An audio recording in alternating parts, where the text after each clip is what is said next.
Rise and grind. About 6 o'clock. Got some spirit in. Didn't get no audio books in yet or no books in. Get ready to go get a workout in. Got a special guest with me working out this morning. She's not too happy about it, so stay tuned to see who it is. Let's see if she's still mad at me. There she is. I'm proud of her.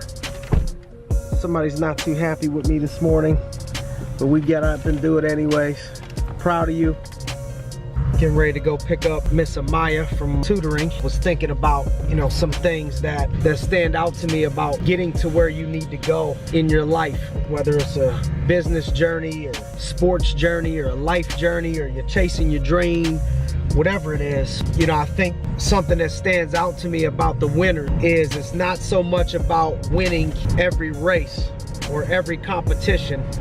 It's about winning the race long term because you don't quit, you don't give up. I was watching this video the other day about a young man that was running in a track meet and had prepared this whole time and blew out his hamstring and couldn't make it through the finish line. He was walking in so much pain and hobbling in so much pain, and then his dad came out of the stands and kind of helped him finish the race. And as much as it would have been cooler in his head for him to win the race, I think the biggest life lesson and blessing of that was the hamstring will heal, but the lesson is no matter what happens, you just finish that race. My dog, Kelly, every time I see this man, it's a great time. We getting ready to go grab some ice cream, some Handel's ice cream, whatever else you want to eat, spend some time with my man. It's my little dog, gonna be a beast. Always come to Youngstown as often as I can, trying to spend some time with him. He inspires me and motivates me, doing so good. How old are you, Kelly? 12, 13, August 25th. Oh, you got a birthday coming up? You about to be a teenager. Yeah. I love it. I love it, brother. How's your grades gonna be this upcoming year, bro? You gonna rock them out? This year, I know my grades will be way better than the last ones. But kind of watching that looked like a different one. He was like, it's Rolex.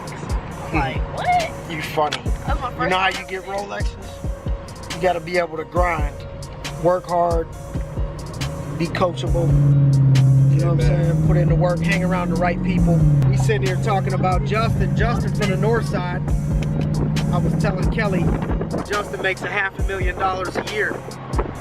People don't make that money coming from where we come from, very rarely. You know what I'm saying? So it ain't just me. It's my man, J.A. It's other, you know, people in our industry, you know, from Youngstown specifically, making it. You know what I mean? Making that type of money from Youngstown, Ohio.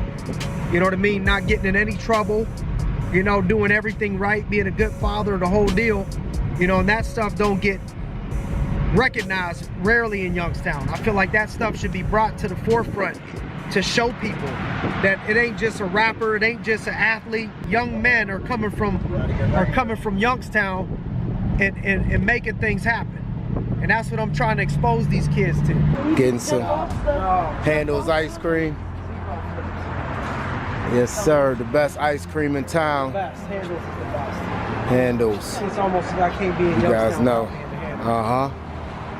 Since 1945. You got Oreo milkshake? Yeah. Do you want milkshake? What'd you ask me? What would you do if you got stuck in Handles overnight? If I got stuck in Handles overnight, I'd probably end up 225 pounds. Wow, same thing I was gonna say. I'd probably put on about 40, 50 pounds in one day. I'd probably break the record. You'd probably find me over there laid out. All I know is if you don't get good grades, this is gonna be your last scoop of ice cream from me. Get these grades up, crack it. All the people that I be hanging around with, my friends nowadays, my one friend, his body just came off from, friend died. Some of my friends towing guns. All my friends in the streets. Telling my man back there, all he gotta do is be coachable, be a leader. Don't follow people when you know they're doing the wrong thing. And watch the circle that you're hanging around, the people that you're hanging around, the people you're spending your time with. And if you watch the people you spending your time with, you're a leader, you don't follow people when you know they're doing the wrong thing. If you can make it out of Youngstown and get yourself an education, you're a beast, period. Because you can walk in other people's shoes, but they can't walk in your shoes. They can't walk on these streets. They don't know what it's like to roll down a bumpy street like this. Because their streets are paved. Their life is paved. The streets are paved. You understand what I'm saying? So when you make it out of here and you get an education and you come from this, it ain't no stopping. Let's get it. Let me know what you need. Sir, good seeing you, my man. Come on. So I'm getting ready to come out with it's called G.R.I.N.D light. Oh, okay. It's gonna be like all of my favorite. You know what I mean? Yeah, I like that. Yeah, like a reality show. Move in my man's building. Super proud of him, man. Right. 2DE building. We went to school together, me and his other brother, and then he was 5 years younger than us. Now he's doing entertainment everywhere. God be the glory. Amen. Love it. Amen to that. God be the glory. He might be bringing inspired minds in here. We'll see. They will. Hello, this is Simon. From the OG. What's up, boss? How are you? Top of the morning to you guys, man. I'm excited to speak to you and offer any advice, wisdom, and guidance that I possibly can. So, did you want to open it up with some Q&A? How did you build your agency space? Be right in 900,000 in a week. Yeah, that's what I want to know. Yes, sir. Good question. So, you know, we don't do that every week. You know, that's a contest, week. That's a push week, for us. We're averaging about 350,000 right now. So, essentially we almost tripled it. And we usually can on much, on needed times like that. And so, we're in this contest with the company, right now. And that game was to get into the playoffs, and so what I've done is I've been lucky enough to surround myself by competitive people. And, I like to surround myself with competitive people because I'm competitive. And I'm a former athlete. And it doesn't mean that I alienate people that were not. It just means that I like to have people that care about winning. Because what I found out is if you take care of winning, all the things that you want happen after that. You can't accomplish nothing losing. So if you're an SA or you're a GA, if your MGA wins, that usually creates a lot of opportunity for you. If your agency wins, that usually creates a lot of opportunity for you. If you look at it like this on a sports team, if you're playing high school basketball or football and your team is #1 in the country, or your team wins a state title, that creates more opportunity for you. I believe that, I earned a scholarship to play football, and a big reason why they were able to look over my size or lack thereof. I played at 5'7", 170 pounds in high school, and in college I got up to 5'7", 200 pounds. And there was a lot of athletes similar to me in the area that did not get a scholarship, and I believe it was because my team went 14-1, beat two USA Today ranked teams in the nation, and won a state championship. So I say all that not to be boastful, but to tell you that there's a difference when your team wins and when your team loses. And when your team wins, it creates more opportunity for you. On my way to meet up with Coach Tressel right now.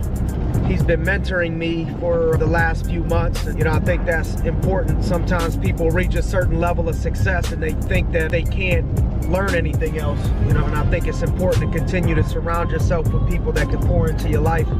So I'm on my way to meet up with Coach Tress for our mentoring session. We are headed to the Hall of Fame today, NFL Football Hall of Fame.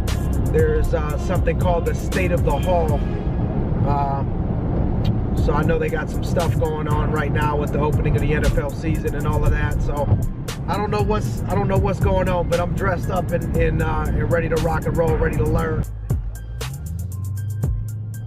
Getting ready to go see my man Naveen here at the Clark Building in Pittsburgh, see what he got up his sleeve for Nat. What's up, Naveen? How are you, sir? Good, how are you? I'm fabulous, man. Fabulous. Looking sharp, always. Thank you, man. Thank you. So positive and on point, you know, like I like it. it's 18 karat gold. Then this was the other one here. It looks a lot prettier on. It doesn't look so good.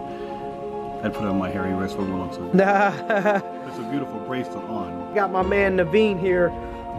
Was referred to him through Nat D long time ago, and now me and Tommy and Justin and Cam, everybody's gotten their engagement rings and everything from here. And this guy's been the first person always to volunteer to donate for any charitable organizations that we've had. And you know, not only is he great in business, but he's a great person, great father as well. So if you could real quick, Naveen, just, you know, maybe give us a snapshot of your story, how you started your business, how we were just talking about, you know, your dad and how you got involved in this.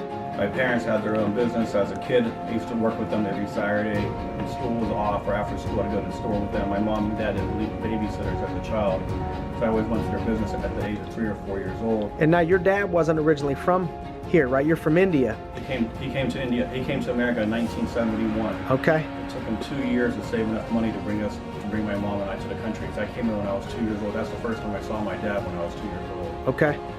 All right. And then how did you end up in the business? As I got older, I worked in my dad's business, and I wanted to own a jewelry store. So in 1992, my dad sold his car, lent me $10,000 to start my own jewelry store. My most expensive item was $800 when I got started.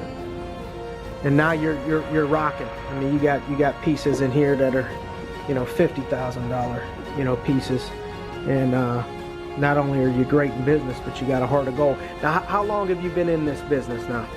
1992, so it's my 25th. Actually, this is my 25th year. 25th year that you've owned your own shop. Awesome, man. And so what would you say is a couple tips that you would give somebody that's, you know, in business or starting their own business? You know, maybe a couple things. You know, what were some obstacles, you know, that you think would kind of transfer over to other businesses? You know, obstacles people have, how you've overcome those obstacles. Treat your customers the way you want to be treated. Be truthful to them. Everyone's in business to make money, but don't rip anyone off. My dad always taught me that what goes around comes around. Get ready for this. This is what it's gonna be. Just laughs the whole trip. I got my man Tommy Angelo Vina, my dude Big Perm in the house. Baby? And we getting ready to head to the Capitol Grill right now. Then we're gonna head to Erie. Erie's was our top office over quota. The last time we had a big week, we had a $900,000 week, and so we're gonna be taking these folks out to VIP at the club tonight. So hopefully these guys don't hurt me too bad, and so we're excited.